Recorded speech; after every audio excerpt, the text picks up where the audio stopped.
Ce traseu o să marcăm astăzi? Deci traseu Pohaba de sub piatră, lacul Bucura, bandă albastră cu bandă albă. Care este gradul de dificultate al traseului? Să spunem că unul mediu. La început este ușor până la Cabana Pietrele, de acolo e un pic mai, să zicem, mai dificil. Da, pe mediu, să spunem așa. Un nivel de pregătire. Da.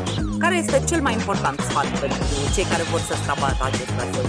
Cel mai important sfat din partea noastră este să vină să informeze la punctele Salvamont despre starea traseului, plecarea spre traseu și când ajung sus, la fel, să anunțe că au ajuns și să știm și noi că au ajuns cu bine și totul este în regulă. De ce este important să vă anunțe?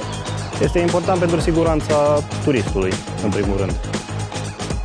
Dacă știți unde se află și, Doamne ferește, e un pericol? Păi să știm în primul rând unde se află și pentru noi este mai ușor să-i găsim și le putem acorda prim ajutor mai ușor, fără probleme.